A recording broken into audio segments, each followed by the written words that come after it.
Assalamualaikum warahmatullahi wabarakatuh. Alhamdulillahirrabbilalamin. Wabihi nasta'inu ala umuri dunya waddin. Wassalatu wassalamu ala asrofil anbiya'i wal mursalin. Wa ala alihi wa sahbihi ajmain amma ba'du. Allahumma sholli ala Sayyidina Muhammad wa ala ali Sayyidina Muhammad. Yang terhormat kepada Ibu Teti selaku dosen mata kuliah Kapita Selekta 2 dan teman-teman yang saya banggakan. Pada kesempatan kali ini, kami dari kelompok 1 akan menyajikan sebuah materi tentang dimensi 3. Sebelumnya, izinkan kami memperkenalkan kelompok kami. Saya sendiri, Farika Ramdiana, sebagai moderator, dan teman saya, Susianti sebagai penyaji 1, Laila Udiana sebagai penyaji 2, Suarsi sebagai penyaji 3, Andini Nurhasana sebagai penyaji 4, Vina Nurul Pratiwi sebagai penyaji 5. Baiklah, langsung saja kepada saudari Susianti untuk waktu dan tempatnya dipersilahkan. Terima kasih kepada moderator yang telah memberikan kesempatan saya untuk menjelaskan materi dari macam-macam bangun ruang, yaitu materi pertama. Berbicara macam-macam bangun ruang terdapat kubus, balok, limas, kerucut, dan bola. Yang kedua yaitu volume dan luas permukaan bangun ruang. Yang pertama kita akan menjelaskan tentang kubus. Jika terdapat kubus AB, CD, F, G, H, maka AB itu termaksud rusuk dari kubus, dari titik C itu titik sudut, dan jika di pinggirnya itu terdapat sisi. Nah, jika kita mencari panjang diagonal bidang, maka kita akan menggunakan A akar dari 2. Panjang diagonal ruang A akar 3, volume kubus A pangkat 3, luas permukaan kubus 6 A pangkat 2.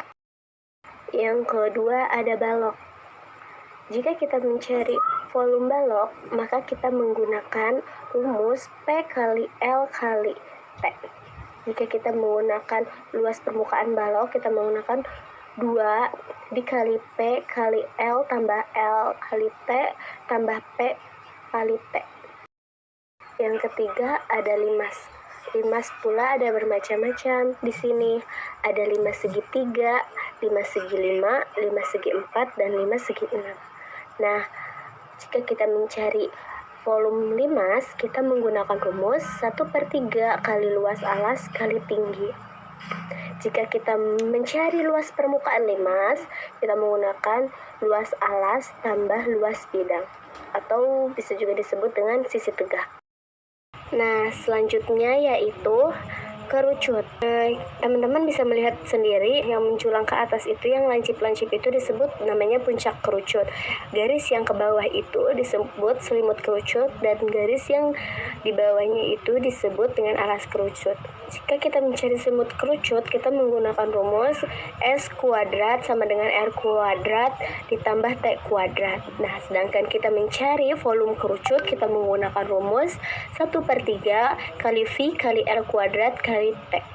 Jika kita mencari luas permukaan bolanya, kita menggunakan V kali L kuadrat ditambah V kali R kali S. Nah, selanjutnya yaitu bola.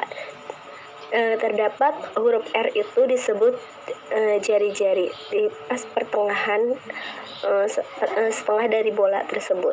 Nah, jika kita mencari volume bola, kita menggunakan rumus 4/3 kali V kali R pangkat 3. Sedangkan kita mencari luas permukaan bola, kita menggunakan 4 kali V kali R pangkat 2. Nah, mungkin itu saja pembahasan dari saya, dan saya serahkan kembali kepada moderator.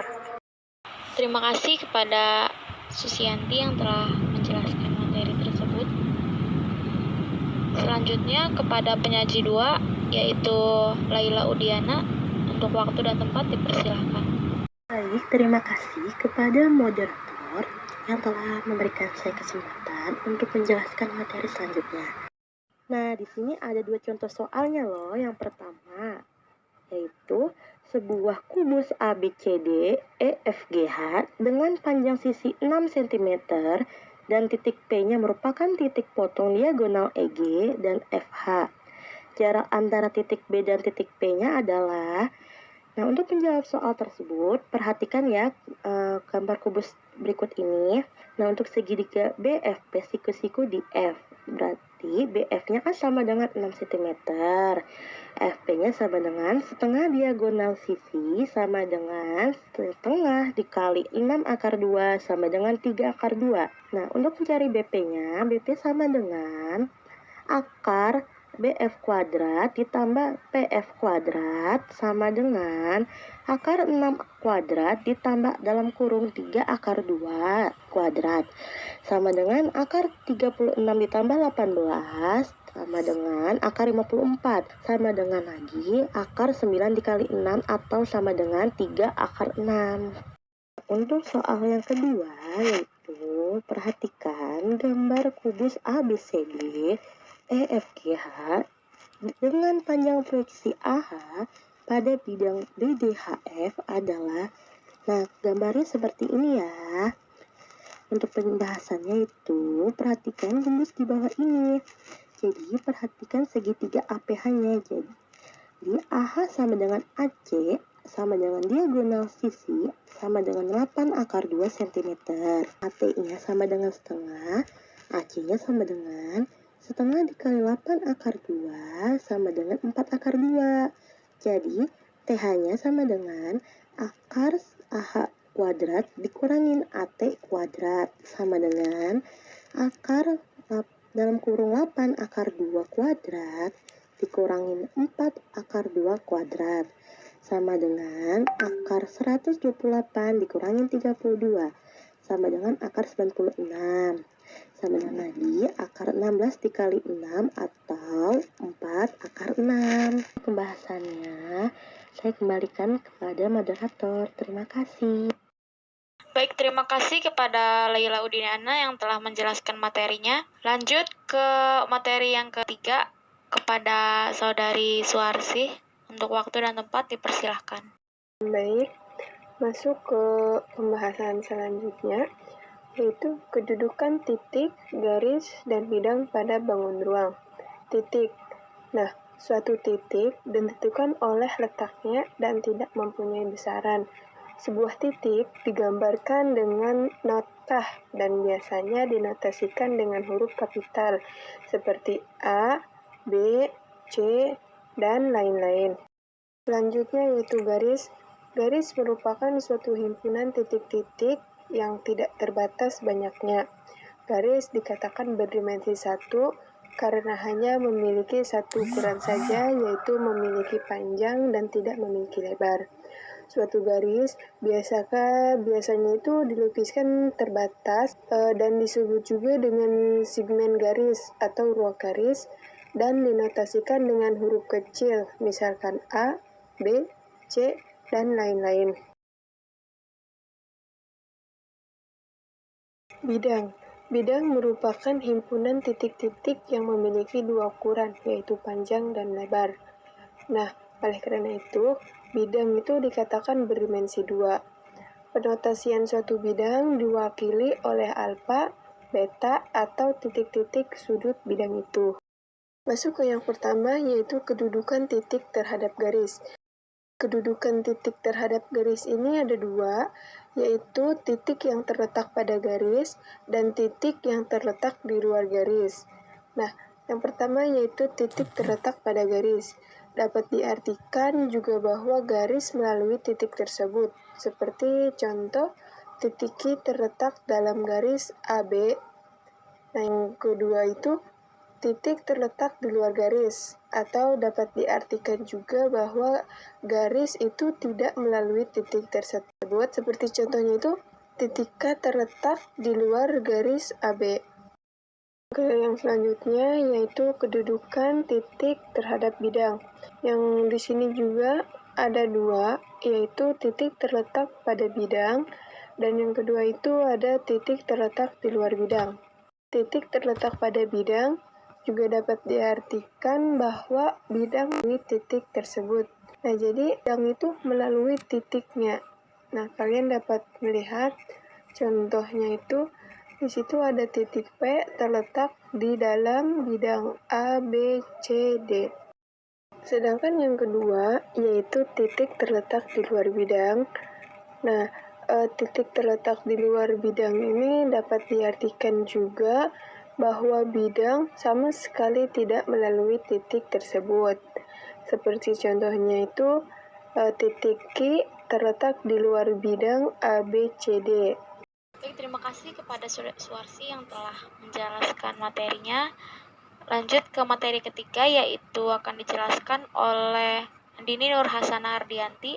Untuk waktu dan tempat dipersilahkan. Terima kasih kepada moderator yang telah memberikan waktu kepada saya untuk menjelaskan materi ini. Sebelum menjelaskan, saya akan memperkenalkan diri.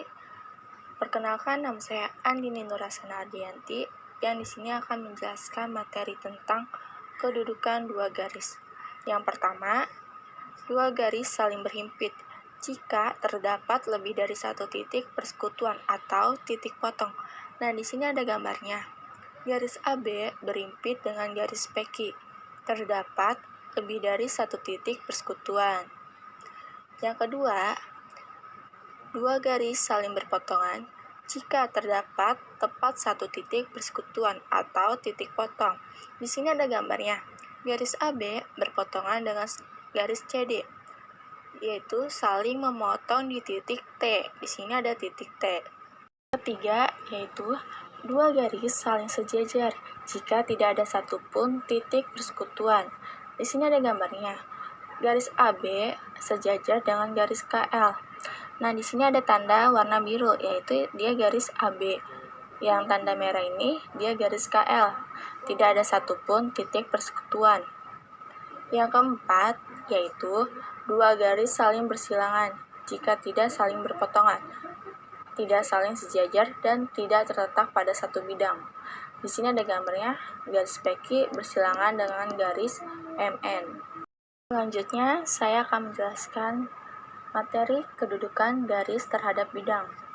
Yang pertama, garis terletak pada bidang jika terdapat lebih dari satu titik persekutuan. Di sini ada gambarnya. Yang tanda warna merah ini, garis PQ terletak dalam bidang A, B, C, D. Yang kedua, garis sejajar pada bidang jika sama sekali tidak terdapat titik persekutuan. Di sini ada tanda warna merah, yaitu dia garis EF, sejajar dengan bidang A, B, C, D. Yang ketiga, yaitu garis berpotongan pada bidang jika terdapat tepat satu titik persekutuan atau titik tembus. Garis KL memotong bidang ABCD. Ini garis KL ini yang bertanda warna merah. Di sini ada bidang ABCD. Sekian dari pemaparan materi tentang kedudukan dua garis. Selanjutnya akan saya kembalikan kepada moderator. Terima kasih kepada penyaji 4 yang telah memaparkan materinya. Lanjut ke materi terakhir oleh Vina Nurul Pratiwi. Untuk waktu dan tempat dipersilahkan. Baiklah, saya Vina. Saya di sini akan menjelaskan tentang kedudukan dua bidang. Yang pertama yaitu tentang dua bidang saling berimpit jika setiap titik di suatu bidang juga terletak pada bidang lainnya. Contohnya, bidang EFGH berhimpit pada bidang ABCD. Yang kedua yaitu dua bidang saling sejajar jika tidak ditemukan satupun titik persekutuan. Contohnya, dua bidang yang sejajar tidak ada satupun titik permukaan. Yang ketiga itu tentang dua bidang saling berpotongan jika terdapat tepat satu garis persekutuan. Contohnya, bidang PQRS memotong bidang ABCD saling potong di garis MN. Baik, cukup sekian presentasi dari kelompok kami. Semoga apa yang kami sampaikan dapat dipahami dan bermanfaat untuk teman-teman semua. Kurang lebihnya mohon maaf. Wassalamualaikum warahmatullahi wabarakatuh.